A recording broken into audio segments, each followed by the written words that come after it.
rfigueroa.com.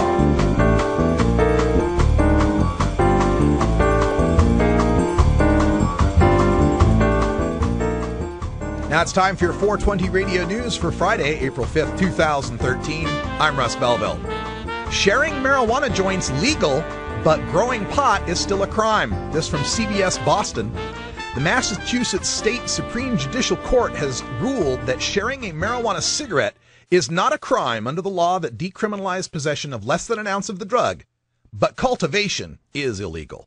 The High Court handed down 4 rulings Friday that seek to clarify the law that decriminalized possession of less than an ounce of marijuana for personal use. Voters approved decriminalization of the drug in 2008. In the marijuana cigarette case, the court ruled that sharing a joint does not constitute distribution and is protected conduct under the decriminalization law. The case involved a man who was arrested for sharing a joint at the annual Hemp Fest on the Boston Common. The state argued the man was distributing the drug.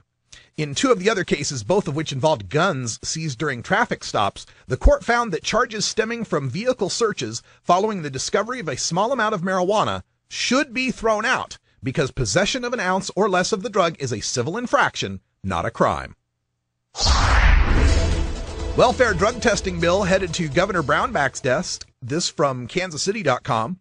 It's up to Kansas Governor Sam Brownback whether the state will require drug tests of welfare and unemployment recipients suspected of using illegal substances. The Senate on Tuesday voted 29-9 to forward Senate Bill 149 to Brownback's desk.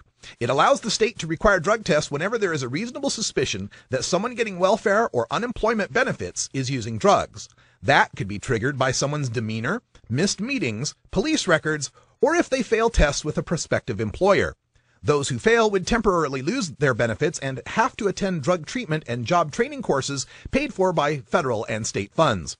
Brownback has declined to say in recent months whether he favors the bill. Under the bill, the Department for Children and Families would have to set up a testing program by the start of next year to test those who receive temporary assistance for needy families, commonly known as welfare. DCF says it will have to hire 4 more full-time workers for the testing at $248,000 a year, along with computer upgrades and other changes to track testing that would exceed $500,000. Colorado House passes marijuana DUI bill from Yahoo News. The Colorado House of Representatives voted on Friday to approve a bill that establishes limits for people driving under the influence of marijuana. It was the 3rd consecutive year that the bill's co-sponsor, House Minority Leader Mark Waller from Colorado Springs, has put forth such a bill in a state that approved medicinal marijuana years ago and last November also approved marijuana for recreational use. Some of the details.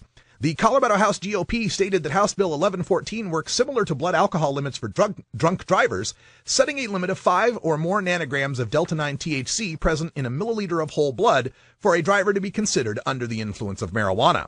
However, according to the bill, a driver who reaches the 5 nanogram limit can argue in court that he or she is unimpaired because of tolerance, size, or other contributing factors, the House GOP stated.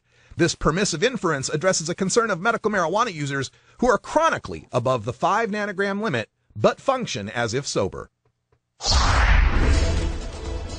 Maryland Senate will soon vote on medical marijuana bill from CBS Baltimore. The General Assembly is winding down with just 3 days left before it adjourns. The Senate vote on medicinal marijuana was expected Thursday night, but delayed until Friday. This year's medical marijuana bill cleared a major hurdle when the House voted 108 to 28 to pass it.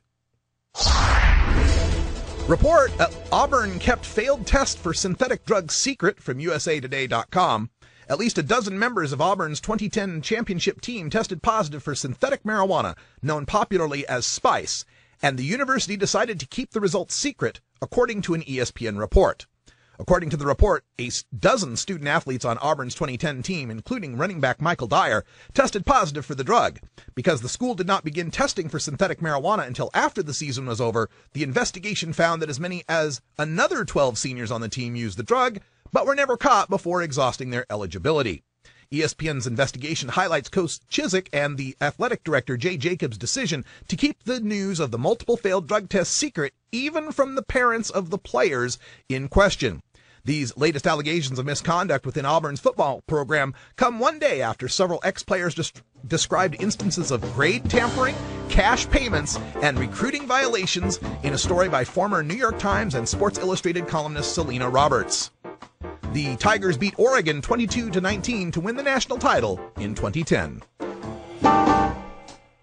That's your 420 Radio News for Friday, April 5th, 2013. I'm Russ Belville. When we come back, we go behind the headlines and take a look at the Pew Research poll showing 52% support for legalization and the response from Project Sam and Kevin Sabet. You're listening to The Russ Belville Show on 420radio.org. We'll be right back.